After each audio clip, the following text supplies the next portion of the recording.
I am mostly just recording this so I get this done. This is my homework for tomorrow. I have to read Act 2, Scene 1 of Othello. Like, as much as I like this book, I just got caught up in so much other stuff. And by other stuff, I mean I went for a walk, I had a nap, and I went on Tumblr.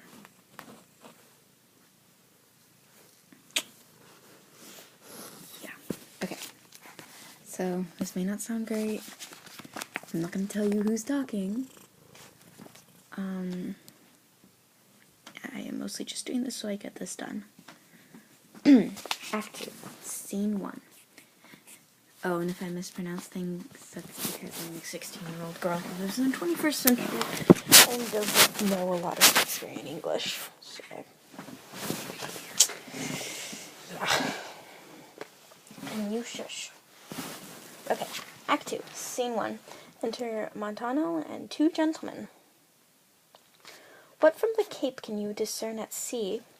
Nothing at all. It has a high-wrought flood. I cannot twixt the heaven and the main descry a sail. Methinks the wind hath spoke aloud at land, fuller blast. Oh, like what's on the camera? Fuller blast never shook our battlements. If it hath refained so upon the sea, what ribs of oak, wood mountains melt on them, can hold them mortise? What shall we hear of this? A segregation of the Turkish fleet, for do but stand upon the foaming shore. The children billow seems to pelt the clouds.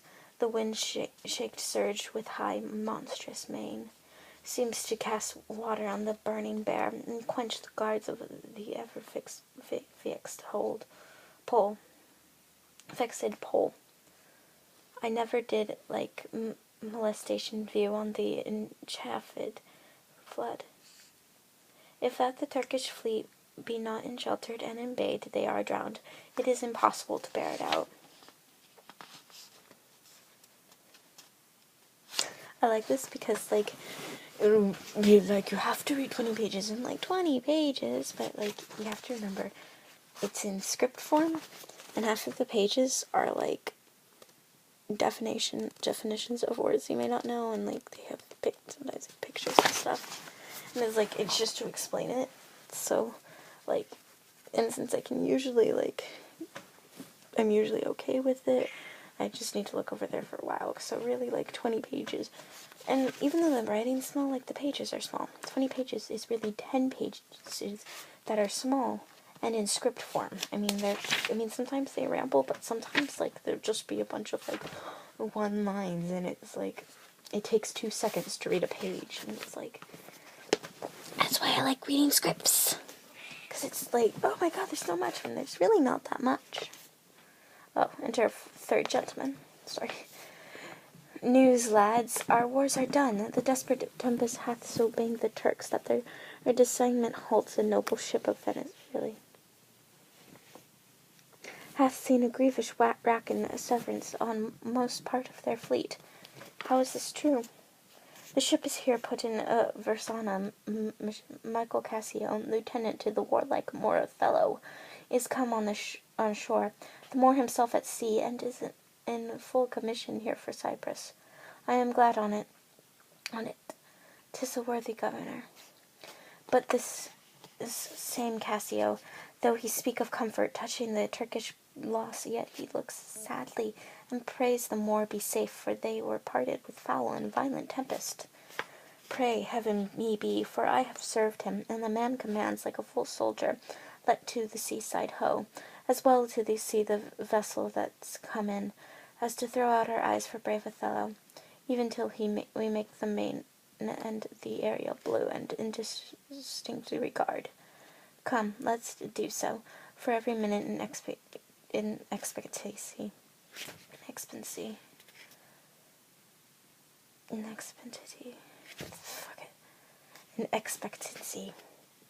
of more arrivants. Enter Cassio.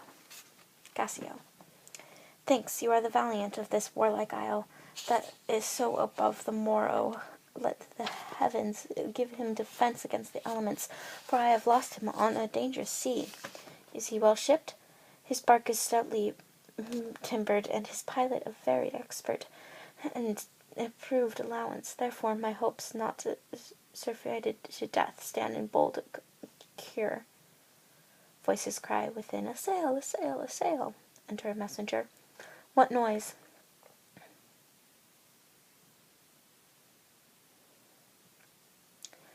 The town is empty on the brow of the sea. There stand ranks of people, and they cry, "A sail!"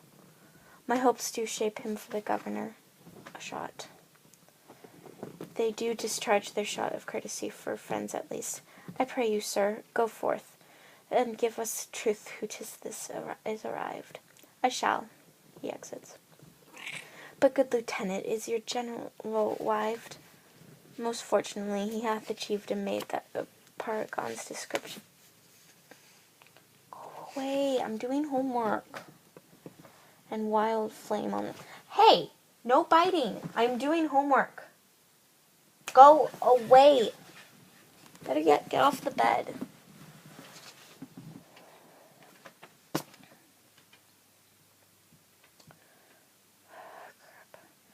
But, good lieutenant, is your general wived?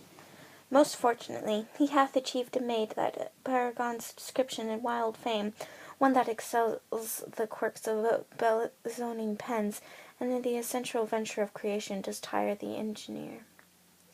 Enter second gentleman. How now, who has put in? 'Tis one Iago, agent to the general. Has had most favourable and happy speed, tempests themselves, high seas and howling winds, that the guttered rocks and congregated sands, traders in step to the clog, the guiltless keel, as having sense of beauty, do omit, their mortal natures letting go safely by the divine Desdemona. What is she? She that I spake of, our great captain's captain, left in the conduct of the bold Iago, whose footing here anticipates our thoughts a sennight speed. Great Jove, Othello guard, and swell his sail with thine upon prayerful breath, that he may bless this bay with his tall ship, make love's quick pants into Desdemona's arms, and renewed fire to our extincted spirits, and bring all surface comfort. Enter Desdemona, Iago, Rodrigo, and Emilia. Oh, behold, the riches of the ship is come on shore. You men of Surface, let her have your knees. He kneels. Hail to thee, lady, and the grace of heaven behind thee, and on every land and wheel thee round. He rises. I thank you, valiant Cassio. What tidings can you tell of my lord? He's not yet arrived, nor know I aught but that he's well and will be shortly here. Oh, but I fear, how lost you company. The great contention of sea and skies parted our fellowship. Within a sail, a shot, but hark, a sail. They give their greeting to the accidental. This likewise is a friend. See further news. Second gentleman exits. Good ancient, you are welcome. Welcome, mistress. He kisses Emilia. Let it not gall your patience, good Iago, that I extend your manners. 'Tis my breeding that gives me this bold show of courtesy. Sir, would she give you so much of her lips as of her tongue she oft bestows on me, you would have enough. Alas, she has no speech. Wait, did you just kiss Iago's wife? Why? Like, was it like a kiss to the cheek? Did he kiss her on the lips? Does nobody care? Like, what was the point of that?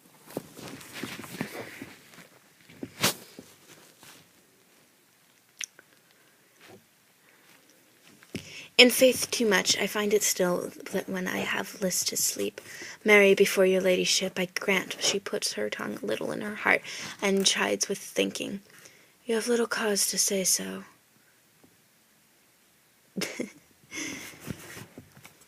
Come on, you are pictures out the door, bells in your parlors, wildcats in your kitchens, saints in your injuries, devils being offended, players in your huswifery, and as wives in your beds. O fie upon thee, slanderer! Nay, it is true, or else I am a Turk. You rise to play and go to bed to work. You shall not write my praise. No, let me not.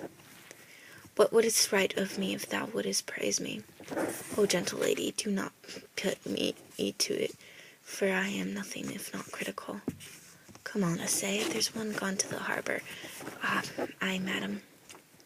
Aside. I'm not merry, but I do beguile. The thing I am by seeming otherwise. Come, how wouldst thou praise me?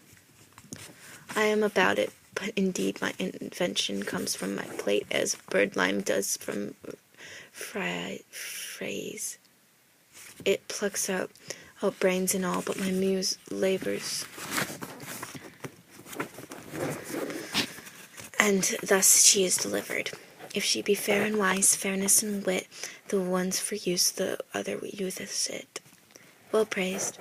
How if she be black and witty? If she be black and thereto have a wit, she'll find a white that shall her blackness hit. Worse and worse. How it fair and foolish. She never yet was foolish that was fair, for even her folly helped her to an heir. These are old fond paradoxes to make fools laugh in the alehouse. What miserable praise hast thou for her that's foul and foolish? There's none so foul and foolish thereunto, but does foul pranks which fair and wise ones do. O heavy ignorance, thou praisest the worst best, but what praise couldst thou bestow on a deserving woman indeed, one that in the authority of her merit did justly put on the vouch of very malice itself? She just has every fair and never proud, had tongue as will and yet was very loud, never lacked gold and yet never gay, fled with her from her wish and yet said now I may. She that being angered, her revenge being nigh, bade her wrong stay and her displeasure fly. She that in wisdom never was so frail to change the cod's head for the salmon's tail. She that could think she and never disclose her mind, see suitors following and not look behind. She was a right if ever such wight were. She was a wight if ever such wight were. To do what? To suckle fools and chronicle small beer. Guessing that rhymed when this was written. Beer were weird. Beer. O most lame and impotent conclusion, do not learn of him, Amelia, though he be thy husband. How say you, Cassio, if he not a most profane and liberal counsellor? He speaks home, madam. You may relish him more in the soldier than in the scholar. Cassio takes Desdemona's hand. Aside. He takes her by the palm. I well said, whisper, with as little web as this will I ensnare as great a fly, as Cassio, high smile upon her do. I will give thee in thine own courtship. You say true, 'tis so indeed. If such tricks of these strip you out of your lieutenantry, it had been better you had not kissed your 3 fingers so oft, which now again you are most apt to play the Surin. Very good, well kissed, an excellent courtesy. 'Tis so indeed. Yet again your fingers to your lips, would they were clyster's pipes for your sake. Trumpets within. The more I know his trumpet.